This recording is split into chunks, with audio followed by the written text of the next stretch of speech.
നമ്മൾ പലപ്പോഴും പറയാറുണ്ട് കാലത്ത് എണീക്കാൻ ഭയങ്കര മടിയാണ്, അതേപോലെ തന്നെ ഭയങ്കര ക്ഷീണമാണ്, അങ്ങനെ പല കാര്യകാരണങ്ങളും പറയാറുണ്ട്. എന്നാൽ നമ്മുടെ ശരീരത്തിൽ അനിവാര്യമായിട്ടില്ലെങ്കിൽ ആവശ്യമായിട്ടുള്ള വൈറ്റമിൻ്റെ കുറവുണ്ട് എങ്കിൽ നമ്മുടെ ശരീരം അല്ലെങ്കിൽ നമ്മുടെ മനസ്സ് നമ്മുടെ ജീവിത കാര്യങ്ങൾ അത് കാണിച്ചു തരും. അതിനൊരു ഉദാഹരണമാണ് കാലത്ത് ഉണരാൻ ഭയങ്കര മടി. സംഗതി നേരത്തെ കിടന്ന് ഉറങ്ങിയിട്ടൊക്കെ ഉണ്ട്, നേരം ലേറ്റ് ആയിട്ട് കിടന്ന് ഉറങ്ങിയ ആളുകൾക്ക് ഉണരാനൊരു മടി ഉണ്ടായിരിക്കും, അവരെ കുറിച്ചിട്ടല്ല. നേരത്തെ കിടന്ന് ഉറങ്ങിയ ആളുകളാണ്, പക്ഷേ നമുക്ക് കാലത്ത് ഉണരാൻ ഭയങ്കര മടി, ഉണർന്നു കഴിഞ്ഞാൽ തന്നെ ഒന്ന് എണീക്കുവാനൊക്കെ മടി തോന്നുന്നുവെങ്കിൽ നമ്മുടെ ശരീരത്തിൽ കാര്യമായിട്ട് വൈറ്റമിൻ്റെ കുറവുള്ളത് കൊണ്ടാണ് അങ്ങനെ സംഭവിക്കുന്നത്. ഓക്കെ, ആ കാര്യം മനസ്സിലാക്കുക. നമുക്ക് കാലത്ത് ഉണർന്നു കഴിഞ്ഞതിന് ശേഷം ഒരുപാട് കാര്യങ്ങൾ ചെയ്തു തീർക്കാനുണ്ട്. നമുക്ക് ചെയ്തു തീർത്താൽ തന്നെ കുറെ സാമ്പത്തിക ലാഭങ്ങൾ ഉണ്ടായിരിക്കാം, അല്ലെങ്കിൽ മാനസികമായിട്ട് ശാരീരികമായിട്ട് നമുക്ക് ബെനിഫിറ്റ് ഉണ്ടായിരിക്കും. എങ്കിൽ പോലും നമുക്ക് ഭയങ്കര മടിയായിട്ട് ഒരു അലസത തോന്നുന്നുവെങ്കിൽ ശരീരത്തിൽ കാര്യമായിട്ട് വൈറ്റമിൻ്റെ കുറവുണ്ട്. പിന്നെ നല്ല ക്ഷീണം, എല്ലാ കാര്യത്തിലും ക്ഷീണവും അലസതയും ഉണ്ടെങ്കിലും അവിടെയും വൈറ്റമിൻ്റെ കുറവുണ്ടെന്ന് മനസ്സിലാക്കാൻ നമുക്ക് വേണ്ട രീതിയിൽ അതിൻ്റെ ഫുഡുകൾ കഴിച്ചാൽ നന്നായിരിക്കും. പിന്നെ ചില ആളുകളിൽ നന്നായിട്ട് മുടി ഇങ്ങനെ കൊഴിഞ്ഞു പോകും. എന്നിട്ട് അവർ പറയും, ഞാൻ എന്താ ചെയ്യുക, എന്തൊക്കെ തേക്കുന്നുണ്ട്, എന്തൊക്കെ കാര്യങ്ങൾ ചെയ്യുന്നുണ്ട്, പക്ഷെ മുടി കൊഴിച്ചതിന്റെ യാതൊരു കുറവില്ല എന്ന് പറയും. മുടി എല്ലാവരിലും ഒരു പരിധിയൊക്കെ കൊഴിഞ്ഞു പോകണം, പക്ഷേ പരിധിക്കപ്പുറം നമ്മുടെ മുടികളൊക്കെ നന്നായിട്ട് കൊഴിഞ്ഞു പോകുന്നുവെങ്കിൽ മനസ്സിലാക്കുക നമുക്ക് വൈറ്റമിൻ്റെ കുറവുണ്ട്. പിന്നെ ടെൻഷനും സ്ട്രെസ്സും കൂടിയ ആളുകൾക്കൊക്കെ നന്നായിട്ട് ബോഡി ഹീറ്റൊക്കെ വരുന്ന സമയത്തും അങ്ങനെ ഉണ്ടാവാറുണ്ട്. പക്ഷേ പരിധിയിൽ കൂടുതൽ മുടി കൊഴിച്ചില് എന്തെന്നെ ഉപയോഗിച്ചിട്ട് വീണ്ടും വരുന്നു എങ്കിൽ മനസ്സിലാക്കിക്കോളൂ, നമ്മുടെ ശരീരത്തിൽ ആവശ്യത്തിൽ അപ്പുറം വൈറ്റമിൻ്റെ കുറവുണ്ട്. അത് നമുക്ക് പറയാം എന്തുകൊണ്ടാണ് കുറയുന്നത്, എങ്ങനെ സംഭവിക്കുന്നത് എന്നുള്ളത്. പിന്നെ അതുപോലെ തന്നെ വൈറ്റമിൻ്റെ കുറവ് നമുക്കുണ്ട് എങ്കിൽ കാണിക്കുന്ന മറ്റൊരു പ്രശ്നമാണ് സിമ്പിൾ ആയിട്ടുള്ള ചെറിയ ചെറിയ കാര്യങ്ങളിൽ പോലും ഭയങ്കര സങ്കടം വരിക. ഒരു കാര്യം ഉണ്ടാവില്ല, നമുക്ക് ആരോടെങ്കിലും പോയി പറഞ്ഞിട്ടുണ്ടെങ്കിൽ അവർ ചിലപ്പോൾ നമ്മളെ കളിയാക്കും, ഇതിനൊക്കെ ഇങ്ങനെ സങ്കടപ്പെടാനുണ്ടോ, അല്ലെങ്കിൽ ഇതിനൊക്കെ എത്ര ടെൻഷൻ അടിക്കാനുണ്ടോ എന്ന് ചോദിക്കും. അങ്ങനെ വളരെ സിമ്പിൾ ആയിട്ടുള്ള ചെറിയ കാര്യങ്ങളിൽ പോലും അമിതമായിട്ട് നമുക്ക് സങ്കടം വരുന്നുവെങ്കിൽ, ഇമോഷൻ ഡിസോർഡർ വരുന്നുവെങ്കിൽ മനസ്സിലാക്കുക നമുക്ക് കാര്യമായിട്ട് വൈറ്റമിൻ്റെ കുറവുണ്ട്.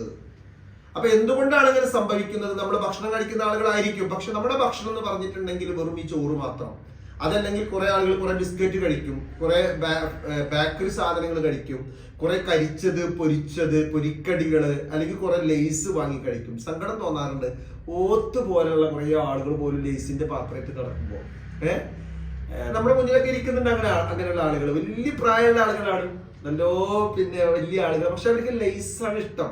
അപ്പൊ അങ്ങനെ വിശപ്പുള്ള സമയത്ത് നമ്മൾ ലേസൊക്കെ കഴിക്കുന്ന സമയത്ത് തീർച്ചയായിട്ടും നമ്മുടെ വയറിനത് കേടാണ്, മനസ്സിനത് കേടാണ്, നമുക്ക് തന്നെ ടോട്ടലി പ്രശ്നമായിട്ട് വരും. പിന്നെ വിശപ്പ് എന്നുള്ളത് നമുക്ക് ഇതുപോലെ വൈറ്റമിനും അതുപോലെ തന്നെ ശരീരത്തിന് ആവശ്യമുള്ള ഫുഡിനെ നമ്മളോട് ചോദിക്കുകയാണ്. വിശക്കുന്ന സമയത്താണ് ഭക്ഷണം കഴിക്കേണ്ടത്, പക്ഷെ ആ ഭക്ഷണം കുറച്ചൊക്കെ ശ്രദ്ധിക്കുക. എന്ന് പറഞ്ഞ എല്ലാ സമയത്തും നമുക്ക് ഭയങ്കര വിശാലമായിട്ട് അങ്ങനെയുള്ള ഭക്ഷണം അതൊന്നും പറ്റില്ല. എങ്കിൽ പോലും നമ്മൾ കഴിക്കുന്ന ഫുഡില് ആവശ്യത്തിന് കുറച്ച് പച്ചക്കറികളും അതുപോലെ തന്നെ ഫ്രൂട്ട്സും ഇലക്കറികളും അങ്ങനെയുള്ള കാര്യങ്ങളൊക്കെ ഉൾപ്പെടുത്തിയാൽ അതൊക്കെയാണ് നമുക്ക് ഉപകാരമായിട്ട് വരുള്ളൂ. അതല്ലാതെ എപ്പോഴും ഈ കരിച്ചത് പൊരിച്ചത് അതേപോലെ തന്നെ ഇങ്ങനെ ഈ ലൈസ് അതല്ലെങ്കിൽ മറ്റുള്ള രീതിയിലുള്ള പൊരിക്കടികൾ മാത്രം അരി വെച്ച് കഴിക്കുന്നിട്ട് പറഞ്ഞാൽ അത്യാവശ്യം ഭക്ഷണമൊക്കെ കഴിക്കുന്നുണ്ട്. 6ഉം 7ഉം 10ഉം പൊരിക്കടികളൊക്കെ ചില ആളുകൾ കഴിക്കുന്നത്, 5ഉം 10ഉം പൊറാട്ടൊക്കെയാണ് കഴിക്കുന്നത്. എന്നിട്ട് പിന്നെ എന്താ നമ്മുടെ അവസ്ഥ? അപ്പൊ നമുക്ക് വൈറ്റമിന്റെ കുറവ് നമ്മുടെ ശരീരത്തിൽ ഉണ്ടെങ്കിൽ പല രീതിയിലുള്ള വൈറ്റമിനും കാര്യങ്ങളൊക്കെ ഉണ്ട്. പക്ഷെ നോർമലി നമ്മൾ സാധാരണ ഒരു ഭക്ഷണമൊക്കെ കഴിക്കുന്ന സമയത്ത് കുറച്ചൊക്കെ ഇലക്കറികൾ ഇടയ്ക്ക് കൂട്ടാൻ ശ്രമിക്കുക, അതേപോലെ തന്നെ പഴങ്ങൾ കഴിക്കാൻ വേണ്ടി ശ്രമിക്കുക, ഫ്രൂട്ട്സ് കഴിക്കാൻ വേണ്ടി ശ്രമിക്കുക. പിന്നെ ഇടയ്ക്കൊക്കെ ഒരു കോഴിമുട്ടയുടെ വെള്ളയെങ്കിലും കഴിക്കുക. ചിലർക്ക് അത് അറപ്പാ, കോഴിമുട്ട എന്ന് പറഞ്ഞാൽ അയ്യോ അറപ്പാ. എന്നിട്ട് അറപ്പില്ലാതെ തിന്നുന്ന സാധനങ്ങളോ ഏറ്റവും വലിയ വിടക്ക് സാധനമായിരിക്കും.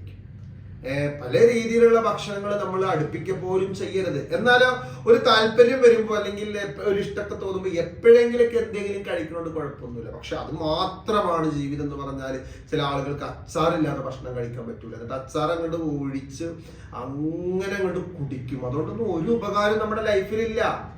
അതുപോലെ തന്നെ കാലത്ത് പിന്നെ ഉണർന്നു കഴിഞ്ഞിട്ടുണ്ടെങ്കിൽ ഒരു 2-3 ഈത്തപ്പഴം, അതുപോലെ തന്നെ ഒരു 4-5 ബദാം, അണ്ടിപ്പരിപ്പ്, അതുപോലെ തന്നെ നിലക്കടല, ഇങ്ങനെയുള്ള സാധനങ്ങളൊക്കെ നമ്മൾ പതിവായി കഴിക്കുമ്പോൾ കുറച്ച് കഴിച്ചാൽ മതി. പക്ഷെ അത് നമ്മൾ പതിവായി കഴിക്കുമ്പോൾ അതിൻ്റെ ഒരു ഉപകാരം റിസൾട്ട് നമ്മുടെ ശരീരത്തിൽ കാണുന്നുള്ളതാണ്. പല കാര്യകാരണങ്ങളെ കൊണ്ടും അപ്പൊ ചുരുക്കി പറഞ്ഞാൽ വൈറ്റമിന്റെ കുറവ് നമ്മുടെ ശരീരത്തിൽ ഉണ്ട് എങ്കിൽ കാണിക്കുന്ന അപാകതകൾ അല്ലെങ്കിൽ അതിന്റെ സൂചനകളാണ് കാലത്ത് ഉണർന്നു കഴിഞ്ഞാൽ എണീക്കാൻ മടി ഉണ്ടായിരിക്കും, നല്ല അലസത ഉണ്ടായിരിക്കും, തലയിലെ മുടികളൊക്കെ കൊഴിഞ്ഞു പോകും, അതിനപ്പുറം ചെറിയ ചെറിയ കാര്യങ്ങൾക്ക് സങ്കടങ്ങൾ വന്നു. ഇങ്ങനെ വരുമ്പോൾ നമ്മൾ കുറെ ഗുളികയും മരുന്നൊക്കെ വാങ്ങി കഴിച്ചിട്ട് വീണ്ടും അപകടത്തിലേക്ക് പോവാതെ നമ്മുടെ ഭക്ഷണ കാര്യങ്ങളൊക്കെ ഒന്ന് ശ്രദ്ധിക്കുക, മനസ്സിനെ ശാന്തമാക്കിയിട്ട് നല്ല രീതിയിൽ ഒരു തെർബിയത്ത് കൊടുത്ത്, അതായത് ഒരു പരിപാലനം കൊടുത്ത് മുന്നോട്ട് പോകുമ്പോൾ നമുക്ക് നല്ല ആരോഗ്യമുള്ള കരുത്തുള്ള മനസ്സും ശരീരവും ഉണ്ടായിരിക്കും. അങ്ങനെ ജീവിക്കാൻ നല്ല രസമാണ്. ഇൻഷാ അല്ലാഹ് ഇതൊന്ന് മനസ്സിലാക്കി നോക്കൂ. എന്നിട്ട് ഭക്ഷണ കാര്യത്തിലൊക്കെ ഞാൻ കഴിഞ്ഞ വീഡിയോസിൽ പറഞ്ഞിരുന്നു, പലപ്പോഴും നമുക്ക് ഇഷ്ടമുള്ളതിനെ കഷ്ടപ്പെട്ടിട്ട് നമ്മൾ ഒഴിവാക്കണം. എന്നാൽ ഇഷ്ടമില്ലാത്ത സാധനങ്ങളെ കഷ്ടപ്പെട്ടിട്ട് അതൊക്കെ ഒന്ന് ശീലിക്കും വേണം. ഏത് കാര്യങ്ങളിലും അങ്ങനെയുള്ള തീരുമാനങ്ങളൊക്കെ എടുക്കുമ്പോഴേ നമുക്ക് ജീവിതത്തിൽ പരിപൂർണമായിട്ടുള്ള ഹാപ്പിനെസ് കിട്ടുള്ളൂ. മനസ്സും ശരീരവും ഒരുപോലെ ഉണർവുള്ളതായിരിക്കും. ഓക്കെ, ഒത്തിരി സ്നേഹത്തോടു കൂടി